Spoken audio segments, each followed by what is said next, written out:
y vamos a hablar un poquito de política antes de que venga nuestro entrevistado, el gobernador electo, Antonio Bonfatti. Bueno, no habían terminado de contar los votos y Duhalde ya salía por los medios de comunicación a adjudicarse buena parte de esa cosecha, que finalmente después del CEL le dio razones. ¿Por qué? Porque del CEL dijo que va a votar a Duhalde y a Das Neves en la fórmula presidencial. Me pregunto cuánta gente que votó a del CEL va a terminar votando a Duhalde y a Das Neves.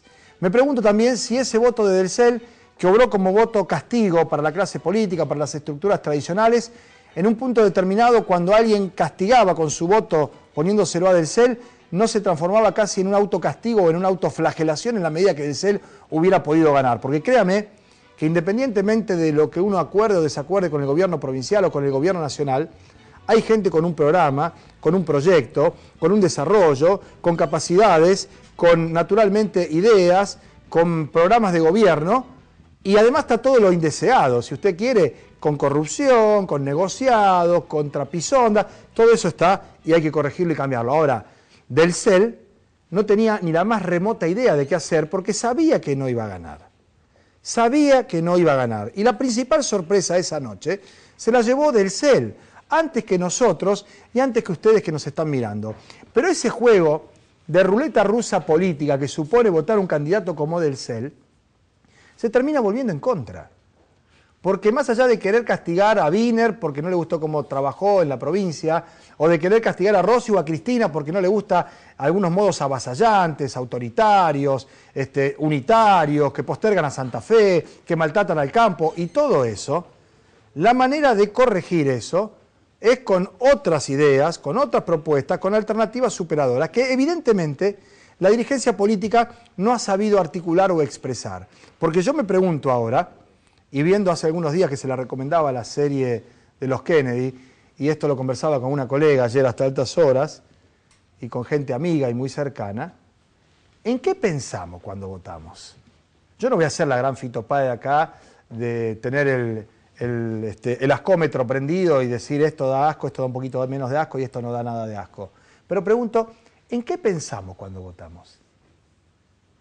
¿Qué creían o creen, porque todavía no se esfumaron, más allá de que del CEL, según mi óptica, es un destello, es un fogonazo, no es ni siquiera una llamita prendida y que va a durar y se va a extender o expandir como pueden ser otros proyectos políticos? Porque, ¿sabe qué?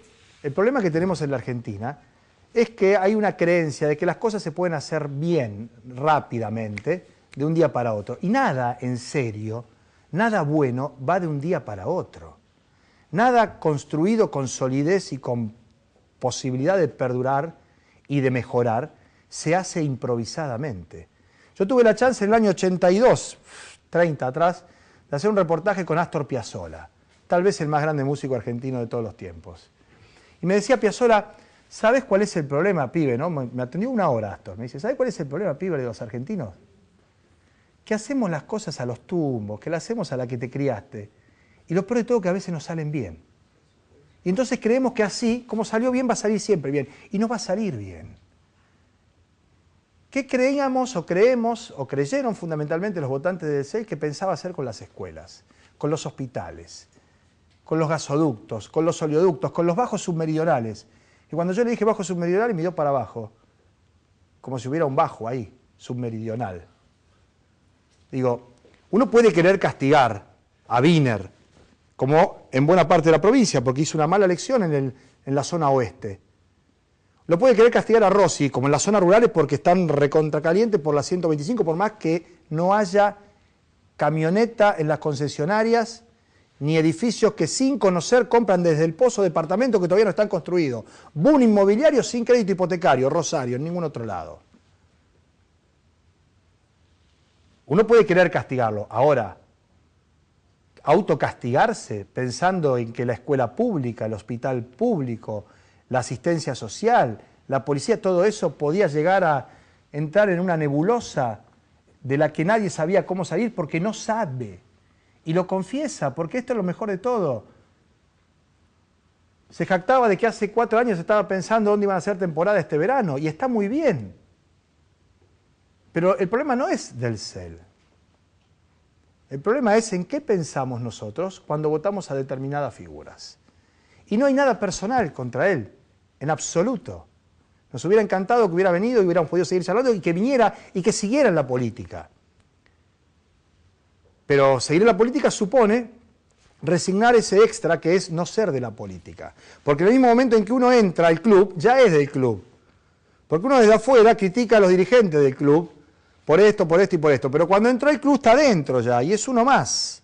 Y tiene que marcar diferencias ahí con ideas, con trabajo, con proyectos. Por eso, como escribió hoy un colega en un diario, Mario Weinfeld, decía la insoportable levedad del CEL, ¿no? Parafraseando a lo de Milan Kundera. Ya está, es una anécdota, es un episodio. La provincia tiene que seguir funcionando con sus cuadros técnicos, con sus cuadros políticos, con una dificultosa gobernabilidad que se vendrá de aquí en adelante por la composición del Parlamento, pero pensemos realmente, ¿no? Hasta qué punto el castigo obró como tal y se pudo haber transformado en un autocastigo, en tanto y en cuanto mucha gente que votó a Del Cel se empezó a preocupar por si Del Cel ganaba, no por si Del Cel perdía, aun cuando lo había votado.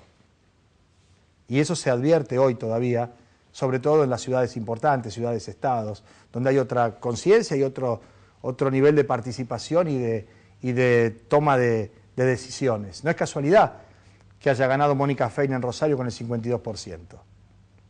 Con la trayectoria, secretaria de Salud Pública, diputada nacional, con militancia de los 17 años. Tampoco que en Santa Fe haya ganado el candidato de Barletta, porque la gente está votando lo que hizo el arquitecto Barletta en la capital de la provincia, que la tercera ciudad, que es Villa Gobernador Galvez, aunque no les guste algunos modos, el viejo Pedro, menemista, ¿se acuerdan? Nosotros hablamos de Pedro Landi y demás. Pedro González, un hombre de la política de toda la vida. Y en Rafaela ganó el candidato de Perotti también, en la categoría intendente, donde la gente vota y sabe quién es y cómo es. Es decir, esto es lo que hay que tratar de discernir. No Del Cel, sino por qué se vota a Del Cel y para qué. Si era el castigo fue durísimo, ¿no? Ya es como cuando uno empieza a zamarrear a alguien y pierde el conocimiento, después empieza a zamarrearlo para que se recupere, no para seguir castigándolo, ¿no? Pensemos un poco en eso, tenemos tiempo, seguramente bastante más por delante.